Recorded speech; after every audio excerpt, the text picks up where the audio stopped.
reflexão da graça de Deus, tá bom? Eu quero ler com vocês o capítulo 3 da carta que Paulo escreve aos Gálatas. E ele diz assim: ó insensatos Gálatas, quem vos fascinou, ou em outra tradução, quem vos enfeitiçou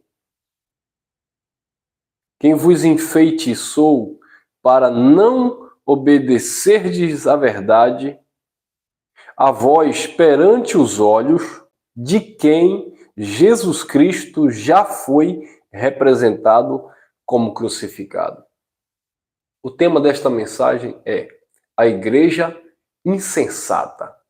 A igreja insensata é uma igreja louca. É uma igreja que não compreende a obra do Cristo na cruz. Por que, irmão Elson, uma igreja louca, uma igreja insensata? Lembra da parábola das virgens? Que Jesus falava sobre as 10 virgens, 5 loucas e 5 prudentes. As prudentes estavam ali preparadas, as prudentes estavam ali antenadas, ligadas, apercebidas dos fatos. Mas as cinco virgens loucas, insensatas, elas estavam dispersas. Elas eram levadas por vento de doutrina. Elas não tinham convicção, estavam desapercebidas. Parafraseando esta parábola de Jesus, comparando aqui com esta fala de Paulo aos Gálatas, a igreja de hoje, a igreja no século XXI, falando do nosso século, a igreja está louca. Uma igreja insensata, insegura, uma igreja duvidosa. Por quê? Porque não se apropriaram dos feitos de Cristo. E esta igreja aqui na Galácia, Paulo chama aquela igreja de insensata. Ó insensatos Gálatas, quem vos enfeitiçou para não obedecerdes à verdade, a vós perante os olhos de quem Jesus Cristo já foi representado como crucificado? O que é que Paulo estava falando aqui em resumo? Paulo ele levou uma palavra do Cristo ressuscitado para aquela igreja. Ou seja, pós-cruz, a mensagem de Paulo para esta igreja era dos feitos de Cristo, das realizações da obra perfeita do Calvário. Mas o que estava acontecendo? Esta igreja não se apropriava, ela não tomava posse daquilo que Cristo havia executado no Calvário. Estava agindo como uma igreja insensata. E Paulo pergunta: quem foi que enfeitiçou vocês? Porque você vai acompanhar nesta carta aos Gálatas, no capítulo 1, no versículo 6, Paulo vai dizer que aquela igreja foi chamada em graça. Paulo vai dizer que aquela igreja foi recriada, foi aperfeiçoada, foi ministrada pela palavra do Cristo ressuscitado. Mas havia algumas pessoas ali que estavam inquietando aquela igreja, pregando um outro evangelho, e Paulo disse, o qual não é outro evangelho, mas há alguns que vos inquietam, perturbando o evangelho de Cristo. E aí Paulo chega a dizer, se descer um anjo do céu e anunciar para vocês um outro evangelho, que não seja este evangelho pós-cruz, pós-ressurreição, que não seja esse evangelho, sabe, do reino, vocês devem rejeitar. Porque, por certo, havia alguém ali, ou alguns, que permeavam o meio ali da igreja e trazia doutrina do judaísmo, sabe? Doutrinas de obras mortas. O próprio Pedro, ele é repreendido por Paulo, no capítulo 2, no versículo 11 em diante, porque Pedro estava comendo e bebendo ali com os irmãos, mas quando os demais irmãos chegaram de Antioquia ou de Jerusalém, Tiago, João e os demais, ele foi se retirando dissimuladamente, a ponto de Barnabé também estar se retirando e alguns outros judeus. Por quê? E aí Paulo repreende e diz, você não está andando inconforme a verdade do evangelho. Pedro estava ali tentando judaizar os gentios, e não era assim. A mensagem era uma mensagem pura, era uma mensagem da graça, a mensagem do Cristo ressuscitado. Mas Paulo, advertindo essa igreja, Paulo disse, quem é que está perturbando vocês? Quem é que está enfeitiçando vocês aí para vocês deixarem a mensagem da graça? E assim é a igreja hoje. A igreja hoje não se fundamenta na doutrina da graça. A igreja hoje não está firme, alicerçada no Senhor e na sua palavra. A igreja hoje está vivendo o quê? Vento de doutrina. Vivendo o feitiço de homens. Vem um diz uma coisa, vem outro diz que é profeta, vem outro e diz que Deus revelou, vem outro e faz campanha, vem outro e vai buscar o Espírito no monte quando o Espírito habita em nós, vem outro e diz que tem que sacrificar quando o sacrifício perfeito for de Cristo, vem outro e diz que tem que ir para a catedral, para o templo, buscar a presença do Pai, na casa de Deus, quando a Bíblia diz que Deus não habita em templo feito por mão de homens. Vem outro e faz sacrifício pelo pecado, quando a Bíblia diz que Deus não tem prazer em sacrifício, em oblações, mas sim que obedeça a sua palavra. Então, isso são ventos de doutrina.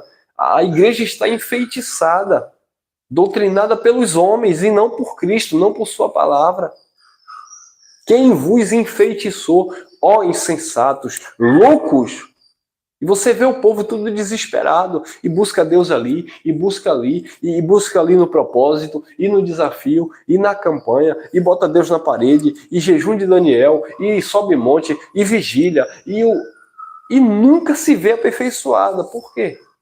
Porque é uma igreja que está agindo loucamente, se vê em pecado, se vê debaixo de maldição, quando a palavra de Deus diz em Romanos 8:1, não há mais condenação para aqueles que estão em Cristo Jesus. Quando a palavra de Deus diz em Gálatas 3:13 que ele se tornou maldito, porque está escrito: maldito todo aquele que for pendurado no madeiro. Quando a palavra de Deus diz em Hebreus capítulo 9, versículo 26, que ele se manifestou naquela geração para aniquilar o pecado pelo sacrifício de si mesmo. Quando a palavra de Deus diz em Hebreus 10, capítulo 10, versículo 10, e também o versículo 14, que a igreja está aperfeiçoada, o povo de Deus está aperfeiçoado pelo sacrifício perfeito do Senhor. Quando o Evangelho diz que ele lançou no mar do esquecimento o pecado, a igreja se vê em pecado. Quem vos enfeitiçou? Ó insensatos, quem foi que perturbou vocês? A religião, os homens. Sabe? As pessoas começam a conhecer, sabe, o pecado, o diabo, os demônios, a maldição, isso, aquilo e aquilo outro, depois que vai para a igreja. Porque antes da religião, ninguém se preocupava com isso. Aí foram para a religião, sabe, achando que iam viver livremente, pelo contrário, se tornaram 2 vezes escravo. Não apenas escravo agora das suas paixões carnais, que não morre, que não se converte, está na carne, a natureza humana não se converte, mas agora estão vivendo também escravos na mente por causa dos ventos de doutrina. Pessoas que não conseguem dormir, pessoas que não conseguem ter paz, porque vivem atribulados, perturbados por tantas informações acerca de Deus.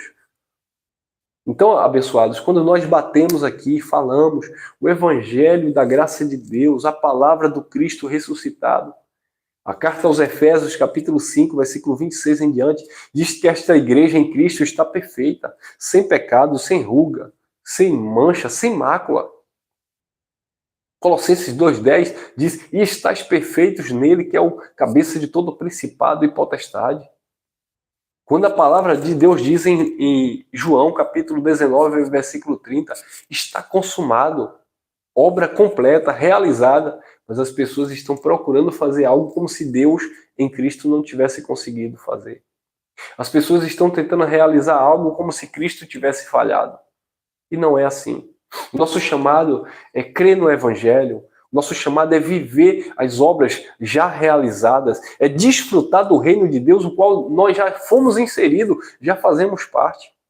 Não é você buscar algo como se estivesse distante. Jesus disse, o reino de Deus não estará lá, não estará ali fora, o reino de Deus estará dentro de cada um de vós. E Paulo disse, o reino não é comida, não é bebida, mas é paz, é justiça, é alegria no Espírito Santo. Agora me digam, esta igreja que você vê aí, atribulada, campanha, jejum, propósito, desafio com Deus, você vê essas pessoas vivendo o reino de Deus?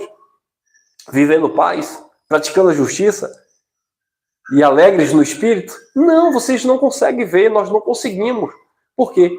Porque eles vivem a religiosidade, não a espiritualidade, que é isso que Deus quer. Eles não têm paz de espírito, eles não conseguiram enxergar o descanso de Cristo, então vivem tentando descansar no dia de sábado. Sabe? Eles não conseguem ver a perfeição no Senhor, tenta aperfeiçoar na sua carne. Eu não estou dizendo com isso, abençoado, porque tem muitas pessoas que nos interpretam mal. Ah, então vocês estão na graça, vocês podem viver pecando de qualquer jeito. Não, Paulo disse, pecaremos, pois, porque estamos debaixo da graça e não debaixo da lei? De modo nenhum. Se nós já estamos mortos para o pecado. Nós temos que aprender a dominar as paixões, as inclinações da carne e não cedê-las, até porque ela vai trazer prejuízo para a nossa própria vida. Não vai ter nenhum tipo de interferência em relação à nossa espiritualidade, à nossa vida eterna com Deus. Mas em relação à nossa espiritualidade, sim, até porque quem é espiritual não vai andar se inclinando para as paixões carnais. Paulo diz, não useis da liberdade para dar ocasião à carne. Então uma coisa não tem nada a ver com a outra, mas que a igreja, espiritualmente falando, está perfeita, salva, abençoada, sim. Os eleitos, predestinados em amor, quem Deus chamou com a santa vocação, que o Espírito testifica no seu espírito que você é filho de Deus. Você entende que você não depende de um homem para interceder por você? Nós não estamos debaixo de uma cobertura pastoral, de uma cobertura apostólica romana, não. Nós estamos debaixo da direção do Espírito do Eterno, aquele que nos conduz à verdade. Nós estamos debaixo, meus amados, de um pacto eterno, o pacto da graça de Deus, onde Deus é tudo em todos, onde Ele direciona todas as coisas e os propósitos deles e as promessas dele já tem um sim, um amém sobre as nossas vidas.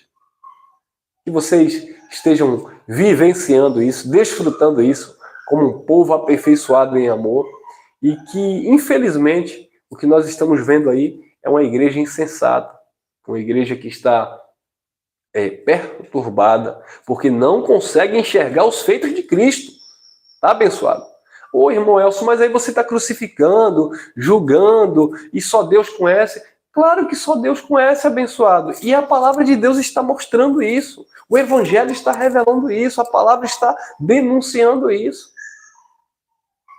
As pessoas não conseguem se ver perfeitos no Senhor porque sempre se vê deficiente por causa da religião. Isso é uma questão de consciência. É um posicionamento. A obra de Cristo foi perfeita. Agora, ande no caminho, nas obras preparadas de antemão em amor. Você foi chamado para viver o reino de Deus, para desfrutar das maravilhas conquistadas por Cristo na cruz. E não para ficar buscando algo como se Cristo não tivesse alcançado e você agora com seu esforço, com a sua sabedoria, com a sua dedicação, com a sua religiosidade, você fosse conquistar. Não tem como. É por isso que existem milhões e milhares de religiões no mundo, tantas práticas, tantos segmentos, e ninguém chega a lugar nenhum, porque não conseguiram descansar naquilo que Cristo fez pelo seu povo. Tá bom? Graça e paz, graça eterna, e até o próximo encontro, permitindo nosso bondoso Deus.